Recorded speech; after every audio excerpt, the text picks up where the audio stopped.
It's the most anticipated week on Parliament's calendar for the second meeting, the mid-year budget review statement and presentation of supplementary estimates. This is the chamber where we bring you all you need to know about what has transpired in Parliament this week. My name is Mensah Opoku.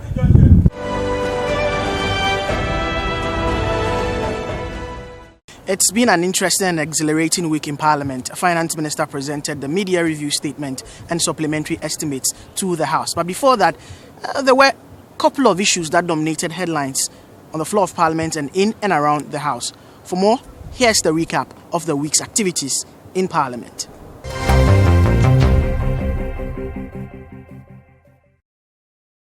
The 275-seat Chamber of Parliament on the occasion of the 2020 Mid-Year Budget Review Statement had 135 MPs seated for the most anticipated economic policy statement in the recent history of the country.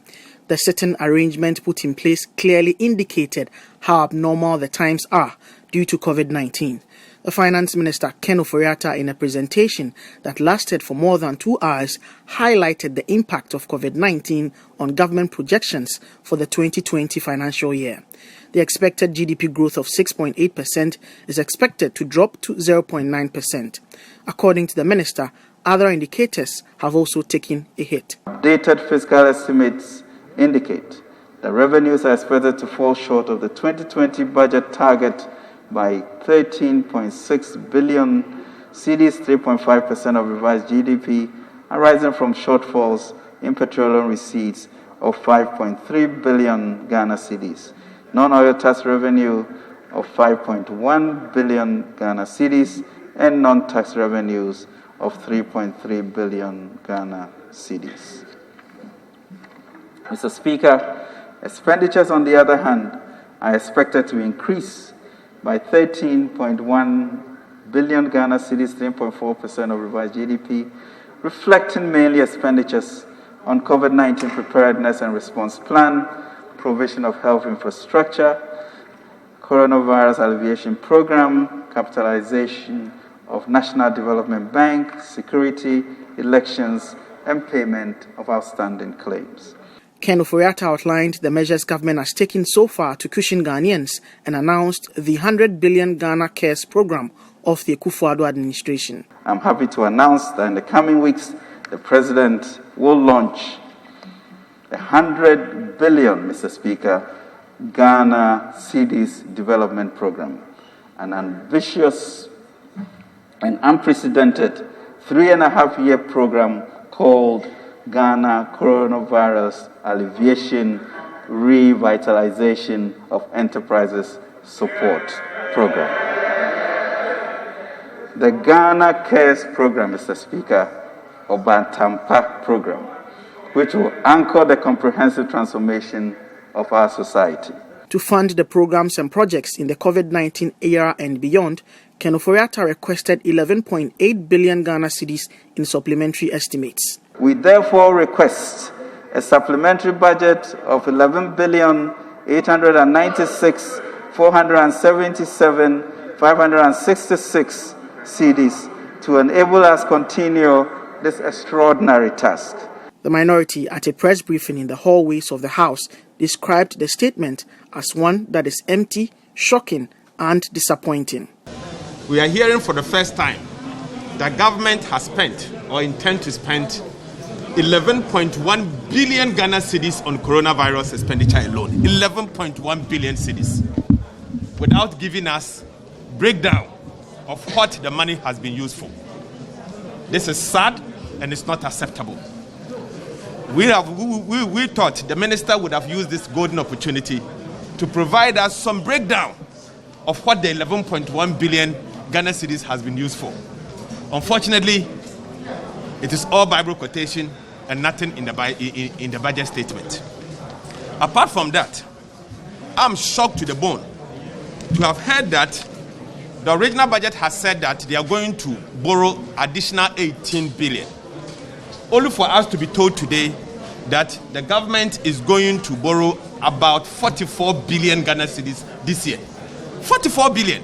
Addressing members in the House on Friday, the majority leader indicated that the debate to approve the estimates will span 3 days. Debate to approve the mid-year review of the budget statement and economic policy of government of Ghana, and the supplementary estimate for the 2020 financial year is expected to commence on Monday, the 27th of July, 2020, and conclude on Tuesday, the 28th of July, 2020. The Speaker, as I indicated yesterday, if there's not enough space, the minority leader and the majority leader would wind up on Wednesday. But if there is adequate space, we could do so on Tuesday. The policy and principles for the conversion of the Kumasi campus of the University of Education, Winneba, to the University of Skills Training and Entrepreneurial Development was considered in the House at the second reading stage. There was a proposal from members to christen the institution after Ghanaian industrialist Apia Menka. The name of the university really has to be named after Apia Menka. Mr. Speaker, when we do that, I don't think we've done anything wrong. Apia Menka is all-rounded person. Mr. Apia Menka was a trained lawyer. Mr. Speaker, at the age of 32 years, he was the Deputy Minister for Trade and Industry under Professor Buzia's government, an astute politician at that level. This is a very laudable initiative, but like I said, if it's not supported by the national infrastructure, it will come back to the same note. Let me add, the suggestion by my colleague Honorable Yelichre, I think it is most appropriate. A former member of parliament, a former industrialist, even though he's past and gone, my uncle, Apia Menka, Mr. Speaker, has been one of the early industrialists in our country. I remember the Apino soap very well. I have hawked it in Kumasi, sell it, and it was a common name. Unfortunately, today, many of their industrialists are struggling and they import most of their, most of their raw material, and sometimes import skills. The shooting incident at the Steps to Christ Center involving MP for Ewutu Senya East and Minister for Special Development Initiatives, Mavis Kumsen, was the subject of diverse views in Parliament on Tuesday, 21st July 2020.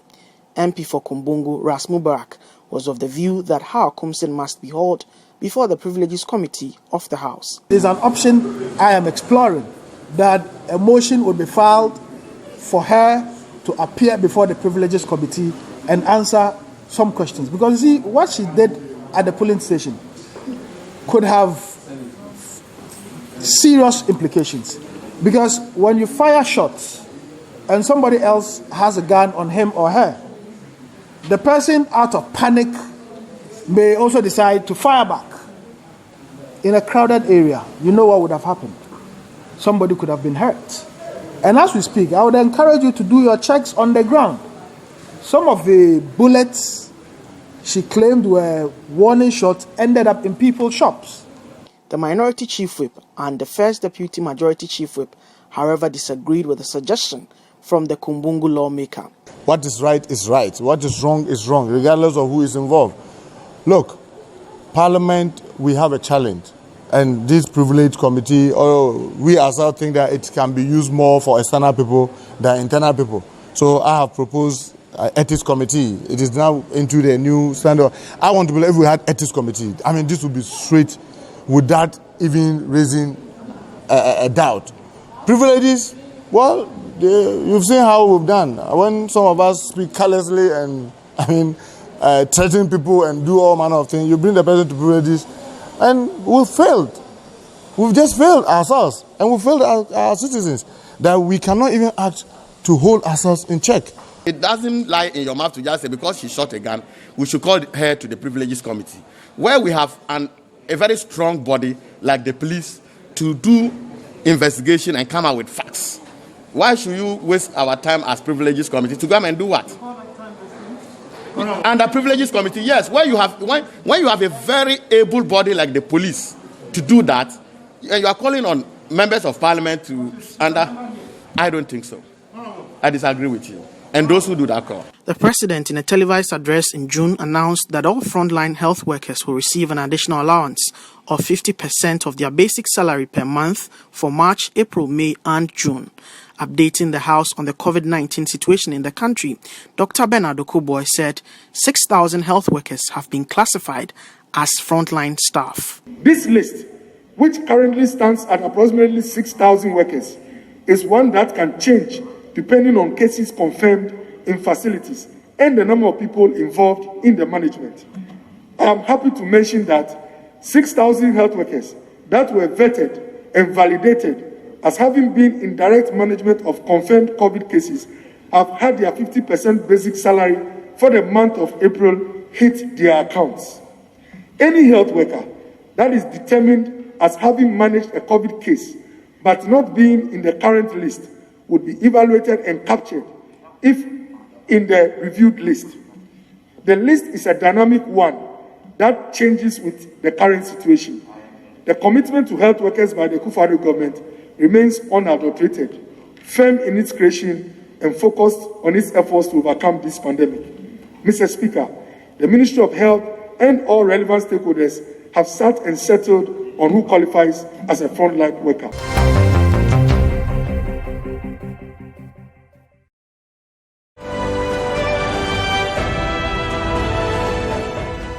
We'll take a break here from the major stories making headlines in Parliament this week. But when I come back, there is more on the From the Floor segment on the chamber. This week on the From the Floor segment, it's a mixed bag. We have the choicest parts of the Finance Minister's presentation to the House, the response from the minority, which was almost instant, and then we focus on the communications sector and the roads sector from the perspective of a member of the Communications Committee of the House, Sam Nate George, as well as the chairman of the Roads and Transport Committee of Parliament and MP for Ayensiano, the Honourable Samuel Ayepe.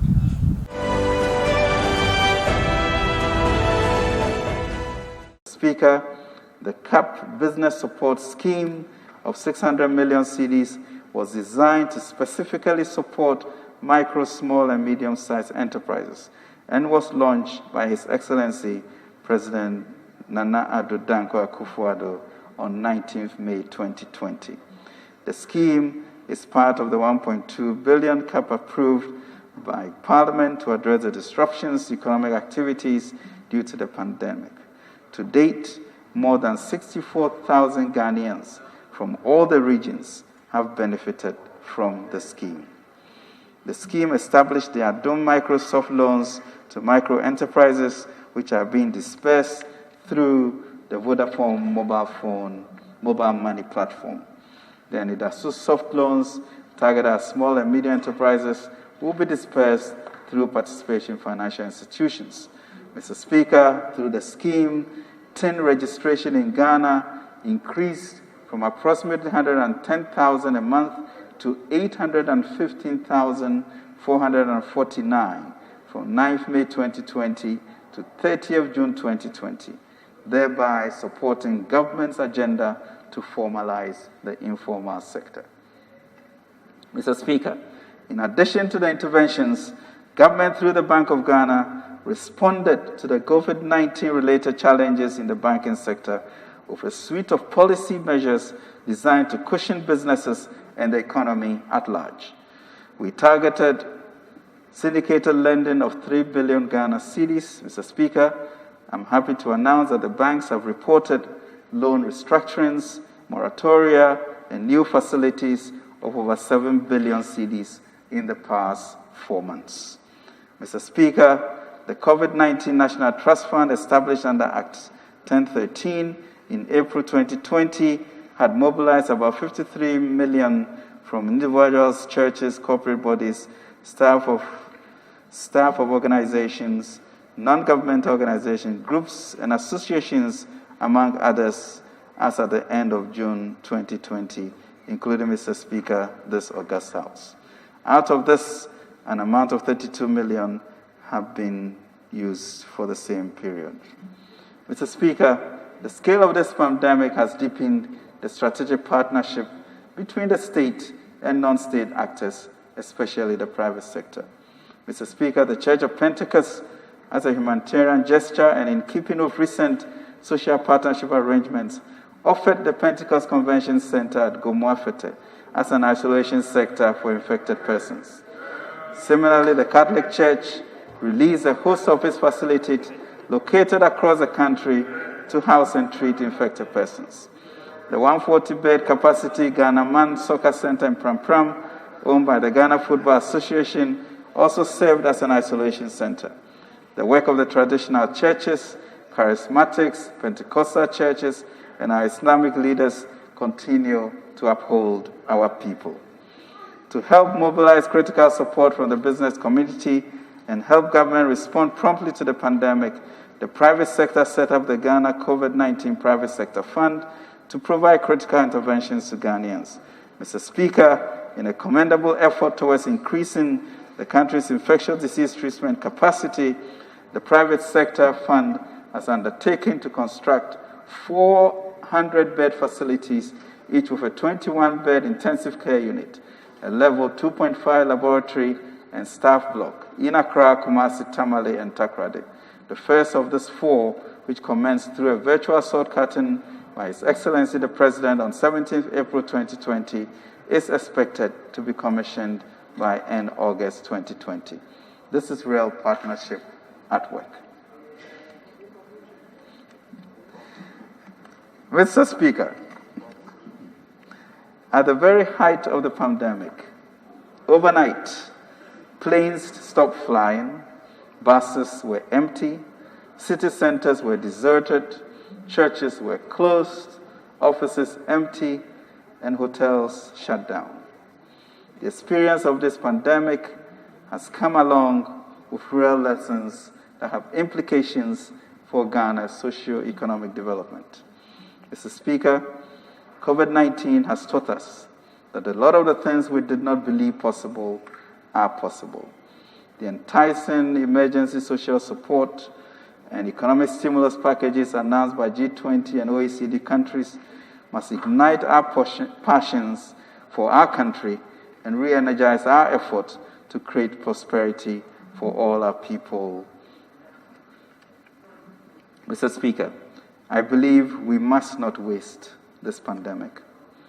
It is a once-in-a-lifetime opportunity to really effect and deliver an enduring transformational change.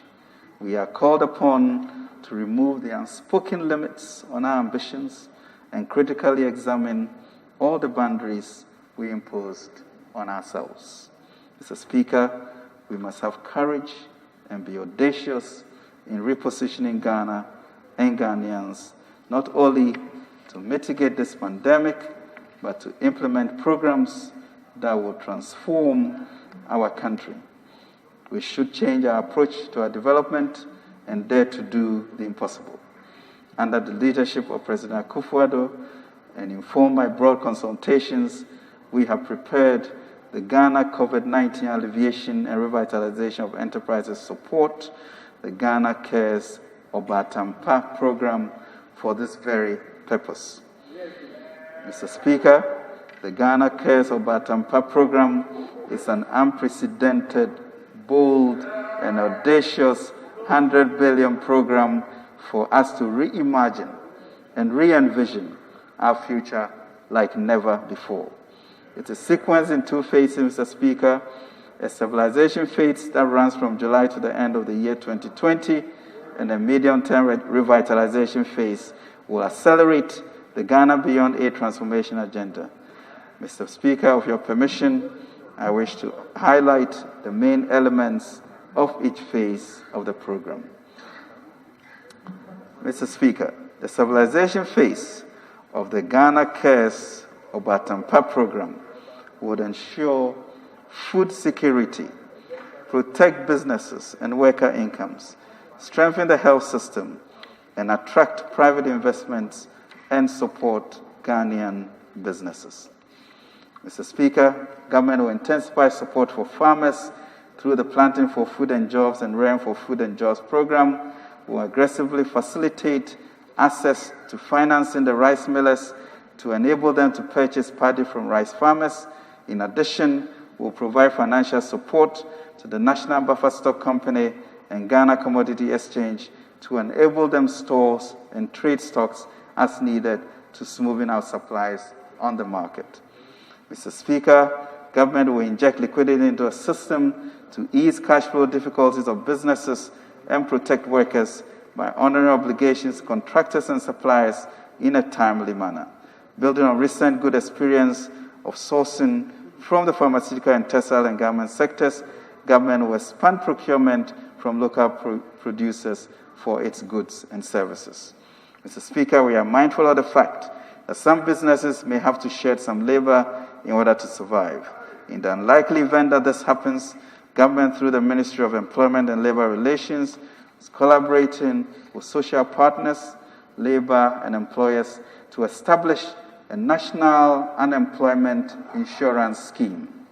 The scheme will provide temporary income support to workers that are laid off and also provide them access to retraining to help them take advantage of employment opportunities in new fields. Mr. Speaker, government will soon roll out an emergency preparedness and response plan 2, which will enable us to continue strengthening, Mr. Speaker, the President's plan for the next 3.5 years. 1. An unprecedented 100 billion Ghana Cares Obatampa program to transform and modernize our economy. 2. For the next 6 months, reduce CST from 9% to 5%. B. Establish a 2 billion guarantee facility to support all sectors of business and job retention to get appropriate loans. C. Establish an unemployment insurance scheme. D. Create a 100 million Citi fund for labor and faith-based organizations for retraining and skills development. Increase the CAP bus program by 150 million cedis to, among others, facilitate credit of 50 million to support the creative arts, the media, and the Conference of Independent Universities. F. Retain provision of free water for the next 3 months. Retain free, and finally, Mr. Speaker, retain free electricity for all Lifeline customers for the rest of the year. The agenda of the President is to modernize Ghana for all Ghanaians. Thankfully, Mr. Speaker, the agenda of the government is to modernize Ghana for all Ghanaians. Thankfully, Mr. Speaker, this leader, Nana Addo Dankwa Akufo-Addo, is only in his first term in office. Mr. Speaker, before I finally conclude, let me pay tribute to all Ghanaians who have endured the difficult and drastic fallouts from the ravages of this virus.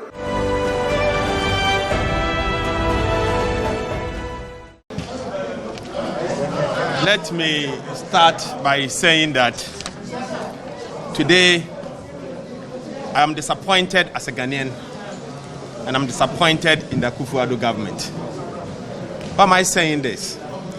I say this because the media review that was presented to us today was empty, very empty. In fact, there was nothing in it for the ordinary Ghanaian for us to be happy about. Rather, we are receiving some shocks, major shocks, to the extent that we are hearing for the first time that government has spent or intend to spend 11.1 billion Ghana cedis on coronavirus expenditure alone. 11.1 billion cedis, without giving us breakdown of what the money has been used for. This is sad and it's not acceptable. We thought the minister would have used this golden opportunity to provide us some breakdown of what the 11.1 billion Ghana cedis has been used for. Unfortunately, it is all Bible quotation and nothing in the budget statement. Apart from that, I'm shocked to the bone to have heard that the original budget has said that they are going to borrow additional 18 billion. only for us to be told today that the government is going to borrow about 44 billion Ghana cedis this year. 44 billion. This means that by the end of the year 2020, Ghana's public debt would be approximately 280 billion Ghana cedis from the 120 billion that they inherited. This means that the public debt as a percentage of GDP will be between 74% to 76% of GDP. This is amazing and very surprising. For me, I am saddened. I'm saddened in the sense that even if you are to look at the numbers further, you will notice that this government intends to borrow additionally from the domestic market, additional 16 billion Ghana cedis. And you can check this from page 112 of the budget statement, of the media review document. In fact, what is happening here is scary. I'm also worried that in spite of the fact that the multilateral institutions has decided to actually hold on to the debt that we actually will be paying for the year 2020 till the year 2021, this government has projected that they are going to spend another 4.5 billion Ghana cedis on the already 20-something billion as interest payment. This means our interest payment is going to be increased by 4.5 billion Ghana cedis. Obviously, as a result of the government's reckless attempt to borrow. This, for me, is unacceptable. And clearly, from what we are seeing, this government must go. You cannot, as a government, come to office. You cannot, as a government, come to office with a public debt amounting to about 120 billion and increase it to 280 billion with very little to show. Yet, you have had resources in excess of 300 billion Ghana cedis in your disposal, and yet they could not tell us anything. What surprises me today is that the minister responsible for finance has said that His Excellency the President is coming to inaugurate a new program on the coronavirus alleviation program, 100 billion Ghana cedis. Apparently, if you are to look at the budget statement, paragraph 412, this program will actually start from the year 2021 and end in the year 2023. So clearly, this is not the time for him to announce this. It is a manifesto pledge. And in fact, what we have here, the media review document, is not for manifestos. It's for him to review the existing budget, not for him to come and read to us a new budget. But what we are seeing, he's not only reading a new budget, but what he has done indeed means that he has actually introduced manifesto promises into the official document.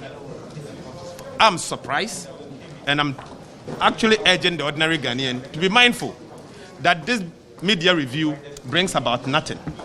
In fact, I heard him also talk about the fact that they are intending to reduce the communication service tax from 9% to 5%. But the question is, who increased it in the first place? It's the same administration. And let us also be mindful that His Excellency President John Dramani Mahama has said that from January 2021, this tax will be abolished. So all what they intend doing is to come here and tell all of us that they are trying to abolish it. In fact, there's nothing in this document for us to be proud of.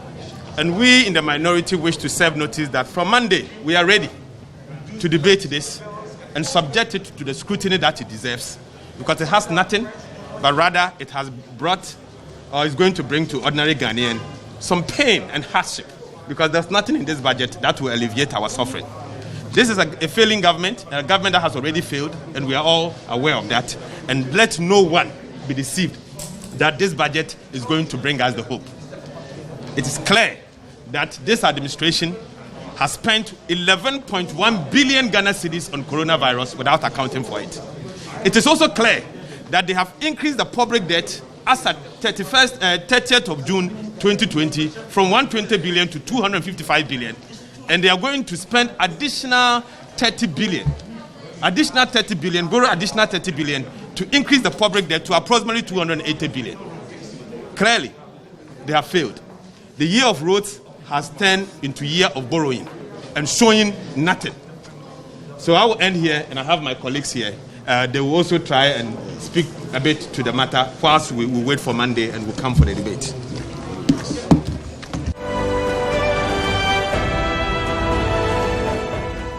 I have with me the chairman of the Roads and Transport Committee of Parliament, MP4 Ayensiano, the Honourable Samuel Ayepe. The media budget review was presented to Parliament this week. First of all, the point about 2020 being the year of roads. We all know the situation around, which has stopped the roads from proceeding as it is. But the finance minister had some, issues, or let me put it that way. He had some updates to give the House. From the perspective of the Roads and Transport Committee, which you chair, and also from your understanding of the sector, being on this committee for quite some time, how would you, rate, or what would be your observations about what was put out there by the minister in the presentation? The 2020 budget was read late last year, and the Minister for Finance stated that 2020 is a year, or it's going to be a year of roads. It means government attention on road sector is going to increase. And then this COVID came in, and one of our main partners in road construction in this country is China and Japan. And that is where the pandemic is very serious. Some will say that's a convenient excuse. Over here we have Chinese. I'm not giving an excuse. I'm developing a point. A point, okay, sure. So I got panic and said, hey, are we going to achieve our year of roads? But thanks be to God, with all this COVID and the collapse of economy of other countries and all the situations that we found ourselves, every corner where you pass in this country, you will see a road construction going on. Contractors are still working. Chinese contractors, which we constructed to construct road for us, are still on the field working. Shows that the COVID or no COVID year of roads is still going on. I've been with the Roads Committee, this is my 12th year, and I can say for sure, I haven't seen any government or any ministry of roads and of finance that constantly pay an average of 200 million every month. An average of 200 million every month to road contractors. Pre-COVID or post-COVID? Both. The road fund is receiving its share from the Ministry of Finance. And also, the Ministry of Finance itself had put aside an amount that roads that are GOG, that's supposed to be financed by the consolidated fund, is being paid every month. And I know some contractors are still complaining not being paid, but majority of them have received payment. That is why when you run across, you will see road construction work still going on. I was surprised this morning when I heard the former roads minister complaining about road construction. Even in his constituency, he says the finance minister was not candid with Ghanaians that with this presentation that there's some 74% completion, especially with the Temamuto interchange. And in fact, whatever percentage it is, the road construction is going on. And one is going on in his constituency. The Tamale Central roads have been done. The Tamale North roads have been done. I quite remember when we were passing a loan agreement to construct roads in Tamale. The moment that came to me indicating some areas that he thinks when we do, it will be of help to the people of Tamale. And we've considered all. So the road construction is going on. My brother, you are a journalist. You can take your team around. I live in Taifa. Construction is going on. Last time I was trying to visit somebody at Pukwase. In some lungu in Pukwase, that I was not expecting road construction to go on. Drains are being constructed. Everywhere. Go to my constituency in Ayensiano. 5 towns are seeing facelift. Amanase, Tichamante, Achansa, Kofi Pare, and the district capital itself. The Almighty Kota Road is going on, being constructed. Recently, we've awarded Kianodomi Achansa 9.5 kilometers. The contractor is moving to site very soon. And it is not my constituency alone. And I challenge we have 106 MPs from the minority side. Last time, the Minister for Roads threw a challenge to them that anybody who thinks one work, road construction or the other is not going on his constituency, he is throwing a challenge, the person should get up. Did we see one person to get up and say nothing is going on in my constituency? Almost every corner in this country, indeed, the Ministry of Roads and Highways, the Ministry of Finance, together with the presidency, are making sure that indeed this year, the year of roads is going on. And COVID was not able to defeat that agenda, the agenda for year of roads, and it is going on. At times I get surprised and I ask myself, where are we getting that money from? That almost every contractor, yet some are still not being paid, but almost every contractor is receiving some form of payment, and the contractors are on site working. Cocoa Roads is awarding, Road Fund is awarding, and the Ministry of Finance, those that is receiving funds from the consolidated fund, is also working. So I think so far so good. If things should continue the way we are seeing, and I'm telling you, road construction starts between 6 and 36 months. By the end of 36 months, we are going to see most of our roads being lifted. I'm just from a meeting. I chaired a meeting that is looking at the contract agreement between the Ministry of Roads and Highways and the contractor that is going to see the Bechem Techimentia Takwa Road. Such a road has been there for years. Today, we've got contractor who is going to design and build that road for us. I'm just from that meeting, and approval has been given. So for you, the year of roads, despite all the disruptions, it did not affect the economy, the situation that the economy or the impact or the shocks that the COVID gave to the economy did not affect the roads. As I speak, the Ministry of Roads just received over 150 million from the Ministry of Finance. From Monday, they are going to pay contractors. How many contractors will probably benefit from this? As for that, you cannot say how many. Contractors generate IPC. Okay. And one contractor can generate an IPC today. The next month, there are some contractors who are working day and night. And as for them, every month they develop new IPC. So you can ask how many IPCs. But when you say how many contractors, it will be difficult. Because what we are saying is that when we came, we've been able to pay. The last time the minister said, he came to Parliament, everybody that the ministry owed, anything 500,000 and below, we made sure that everybody was paid. Those that we owe, the one-man contractors, they went on radio making noise. They have not been paid. Have we heard from them again? It has been paid. And now from there we came to 5 million and below. And then we went to 10 million and below. And now we're positioning ourselves in this budget. Critical roads, those contractors that are doing the regional critical roads, have been earmarked to receive 5 million Ghana cedis every month. And that money has been earmarked for those contractors working on the critical roads. So as soon as you develop an IPC, you are sure that whatever IPC that you develop, you are going to receive 5 million Ghana cedis cash, so that you always be active on the road to construct the roads for us. So for us, I can say the government is doing marvelously well. And not that I say it here. And I challenge you as a journalist, get your team. If you don't want to go far, in Accra, go and find out, and you see at every corner in Accra, drains are being constructed. If God help us to get money to pay the contractors, I can tell you, in the next 2-3 years, most of the city roads will be fine. Another thing that the minister spoke about, and this will be the final point, is about 100 billion Ghana Cares program, which is going to look at revitalizing the economy and stabilizing it in the post-COVID era. Some have said that the minister failed to show how government is going to make this money to do it, and that it may not be realistic. What will be your own view on this? When an ordinary Ghanaian on the streets asks these questions, I understand. When a journalist like you asks this question, I understand. But not when the member of parliament who can file a question, your constituents have voted for you, to come and serve them in parliament, because we cannot put 30 million people in the chamber. So we have selected people to come and represent them. Ghanaians don't know how the money has been used. Meanwhile, you are a member of parliament. You have the right, the constitution, the standing orders mandate you to put in a question and ask parliamentary question, ask the Minister of Finance to come and explain how the money has been used for. So now, if they don't get it in the budget, I challenge them. Ghanaians need answers, not only from the minister, but also from their MPs.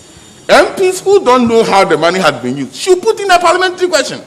They can even put an urgent question, and the minister will come to parliament and answer him for Ghanaians to understand. As I sit here, I know how the money is being used.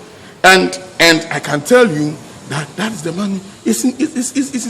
Recently, they said all those who had their businesses collapse through National Board for Small Scale Industry. Measures are being put in place to support those small businesses. Where is that money? Is that not from the same source? Today, because you've been asked to come and stay home because of COVID, you cannot pay your electricity bill. And the minister is saying that we are paying it for you. Your water bill, we are paying it for you. And you are saying you don't see how that money is being used. If you want the details, put in the parliamentary question. So for you, that is what will solve the issue. That the money, they want to know how the money has been used. And I said, that's what I've said is not all. But at least as I stand here, if I don't have any book to check, if I don't have any reference to check, I can tell you that the National Board for Small Scale Industry money, about 600 million, that they are going to use to support small scale, is from that money. I can tell you that ministry is paying your water bill and electricity bill. Do you think, where is the ministry going to get that money from?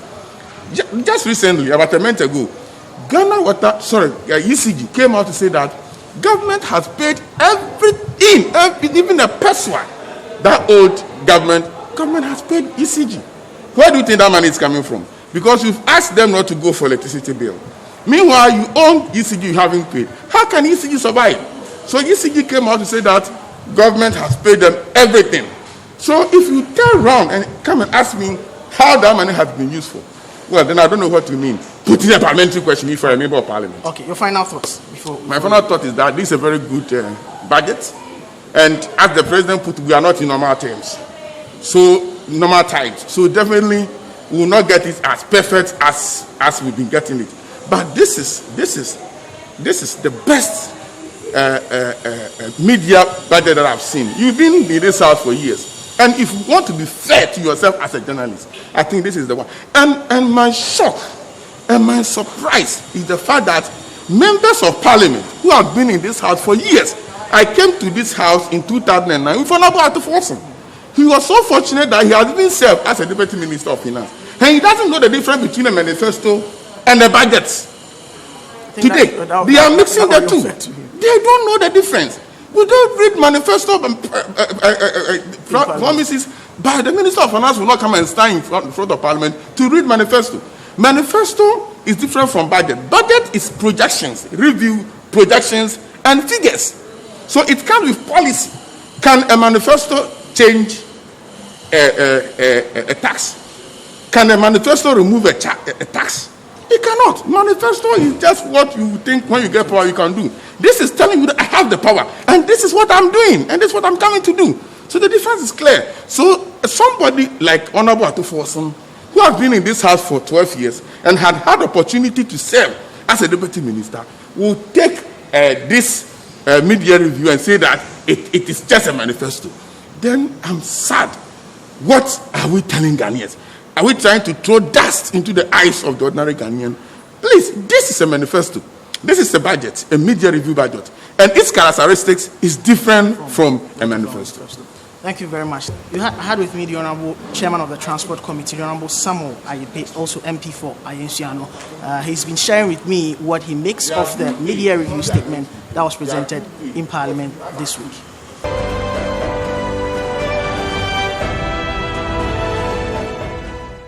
The media budget review this week, one of the issues that came up is the reduction of the CST from 9 to 5%. What will be your preliminary thoughts on this decision by government? The government has simply gone back to eat its vomit. When the government irresponsibly in November announced the increase in CST, we explained to the government, even at that time COVID had not come in, We explained to the government that it was a wrong decision. It was inimical for you to say to people that you are pushing inclusivity and digital inclusion in the country, where you want to expand access, and yet you are increasing the cost of access. It will make it's counterproductive. They didn't listen to us. They increased it from 6% to 9%. Now, if they've reduced it to 5%, it's basically the increase that they made that they are reducing. And if they were really minded, the president could have come to Parliament much earlier. If he really cared about Ghanaians, to have suspended the CST at the beginning of the COVID. Today, most people who actually had to use the internet for business and all of that have gone back to their regular work schedules. Offices have opened. At the time when we were in a lockdown, at a time when schools were in session and our children were having to use Zoom for classes, and we're banning data and internet, the Minister for Finance and the President did not care about it. Today that the schools have gone on break, you are now coming to reduce the CST. And they want us to celebrate them for writing the wrong. This is like a thief stealing my phone. I had 100 Ghana cedis on my phone, airtime. You steal my phone, use my phone to go and make all the phone calls and the calls to your lovers. Finish all of that phone call.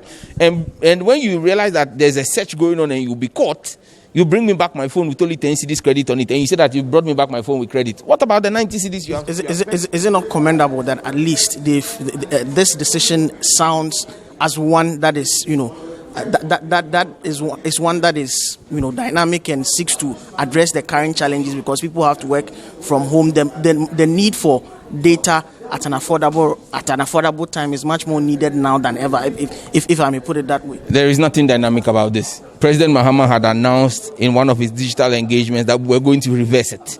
In fact, we're going to scrap it completely. You understand me? And so this whole conversation that is being made, you can't give people credit for cleaning their own mess. Who made them create the mess? They created the mess. They created the mess in the digital space with the increase, unnecessary increase. There is no way we will give them credit for cleaning up their own mess. I mean, then everybody will create a mess and come and clean his own mess later, and then you say we are giving them credit. Look, the bottom line here is, if government really wanted us, and yesterday I heard the Minister for Finance saying that they were looking at ensuring that rural areas got connectivity. In the budget statement, did you hear any allocation for rural connectivity? How will you ensure that rural areas get connectivity, last mile connectivity? You should have seen that, okay, as a result of COVID, from the COVID funds, the over 11 billion that we received as COVID funds, government was even going to be contributing or ring fencing even 500 million Ghana cedis for last mile connectivity to be given to GIFEC. For GIFEC to connect underserved and unserved communities. Then we will know that, yes, government is really serious. But he just comes to word of mouth. We will extend. Why? Is he God? Is God who spoke by word of mouth and created the earth? The finance minister is not God. The fact that he quotes the Bible does not mean he has the powers of God. When he doesn't make any allocation in the budget for last mile connectivity, how do you expect the last mile connectivity to come? At least he sits as a place where he has a fair number of the numbers and how to align things and run things to put things in shape regarding what government intends to do in terms of policy. Would you not grant him that? Duke, and there is no policy. You see, policy is not just the speaking. Policy is backed by funds. So when you announce a policy and yet there is no funding in the budget for it, how is it going to happen? It's the same way the president announced 88 hospitals without funding for it. And now we are being told that we should wait for 2021. It's the same way they've come to announce connectivity. Look, if they really wanted to drive down the cost, he said they are engaging the MNOs. How do you expect the MNOs to drop their price? What government should have been telling us in this media budget was that, okay, we were going to do an international auction or international purchase, international tender for purchase of mega bandwidths bought by the government of Ghana at a lower cost than the telcos are buying, and then traffic it through the telcos at cheaper rates to the Ghanaian citizen. That is a government that has the Ghanaians at heart. But not this government that is using word of mouth and making phantom promises. Look, this promise is matriculal. It's just like the way they treated the Abusio people, where they said, oh, the budget was for them in 2017, cost of spare parts went higher. When the finance minister tells you there is a policy directive, and that policy directive is not backed by funds, it's a useless policy. Okay. Let's look at the GBC issue right now. Yeah. There is a directive from the National Media Commission that the minister cannot go ahead to do that. Yeah. Feel vindicated? Absolutely. I mean, we stated this on the records last week in Parliament. The minister was all over the place, throwing tantrums, attacking my personality and all of that, calling me mischievous and using all kinds of words on me. Today, we realize who was being mischievous. I have been vindicated by the National Media Commission because the points I made on law clearly have been vindicated. Again, I made my cases on the basis of three things. One was law, one was technical, and one was political. On the issue of law, I said Article 1624 did not bar anybody in the country from determining editorial policy. And that what the minister was doing by asking them to consolidate programming amounted to involving in the editorial policy of GBC. I have been vindicated by the NMC. On the issue of technicality, I said the minister was seeking to take away those channels and reallocate them to private individuals. She denied it here in Parliament. Yet on TV3 on Saturday, she admitted that she was taking those channels to reallocate them to private people who will pay. So again, her argument of redundancy being the need for taking those channels, it was a lie. It was dishonest. On the issue of politics, who were those individuals who she was going to hand the channels over to? And when you look at the actions with the recent allocation of frequency and licensing to Wontumi and Co., would it not be fair to say that this was a political activity? And look, the face-saving measure by the president is moot because the president cannot be seen to be suspending an action that is illegal in itself. The National Media Commission has ruled on it. The president should go lick his wounds with his minister. Does he not have the power at least to call the minister to order? Is that not how you would describe it? Well, if the president was so minded, for 2 weeks this matter raged on. The president was silent and mute. He saw no evil, heard no evil, and spoke no evil until the National Media Commission ruled against him and his minister and him. That ruling was not just against the minister, it was against the president, whose government she serves. So he cannot now seek to be pontificating and painting himself clean. The president was tacitly approved and was in complicity with the minister in trying to gag the media.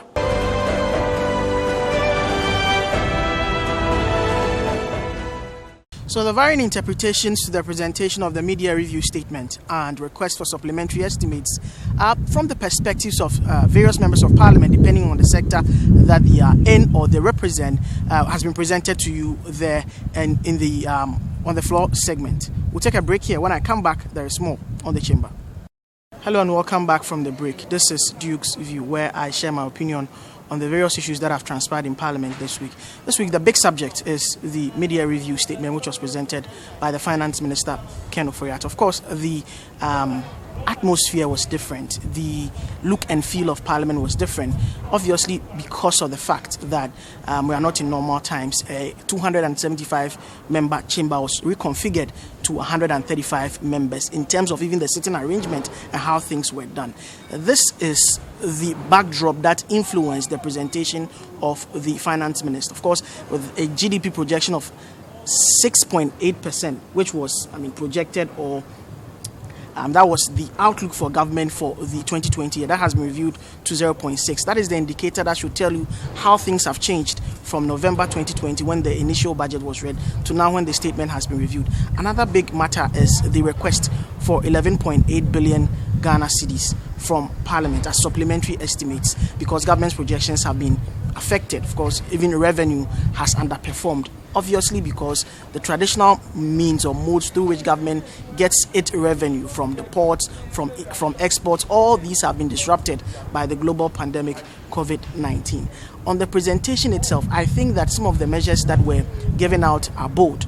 Very, very bold measures that were put in place. For instance, the 100 billion Ghana Cares program, the Ghana Coronavirus Alleviation Revitalization of Enterprise Support, the Ghana Cares program, is one that is a bold initiative. But the devil is in the detail. Of course, the minister has said that he will present the details to the House in the coming weeks if the president launches this, initiative. But we are critical questions that need to be answered. The source of funding, because the traditional modes of revenue that government will use to fund all of these projects have been affected. This is a question that we are asking. Of course, some good things also came up. The extension of the free water supply to Ghanaians for the next 3 months, that of lifeline consumers for electricity has also been extended for quite some time. But all of these measures that are being put in place are going to. There's a cost to all of these things. There is a cost to all of these things. How is the cost going to be borne by all of us? Is it through various means that government is going to devise, from external sources, internal sources. All of these are questions that need to be asked, and I expect the members of parliament who will be taking on these issues during the debate when it starts this coming parliamentary week to raise the critical issues that, even if they are not taken on board as suggestions, will be captured by the records of this house for posterity's sake. But I think and believe that these are measures that, if the debate is conducted in a proper manner, in a right manner, and the ideas are shared in a way that speaks to the core of the developmental issues of this country, is something that will be taken on board. The CST reduction is also another thing that is quite commendable. But why did we have to wait up until now to raise all of these issues and even reduce the cost of the communication service tax, which has a direct bearing on data, which is virtually the currency of the new world, where almost everything now depends on data? On the whole, it's a good budget. It's one that portends some hope and belief for the management of the country in the midst of this global pandemic that everybody's, or the pandemic that has hit everywhere in the world that governments are grappling to manage. But the fact of the matter is, we are looking forward to the details for proper scrutiny, because therein lies where we can ask the right questions that would demand answers from government, which is meant, or governance, which is meant to serve the people who put government in office because of the social contract that is between government and the citizenry. That's how I wrap up Duke's View this week, of course, touching on the major issues in the mid-year budget review. And that's how, by extension, we end the chamber this week right here on Citi TV. Keep watching Citi TV. Enjoy the rest of our programming. Next week is big because the debate on the mid-year review would begin in Parliament, and we'll bring you all you need to know regarding that as well.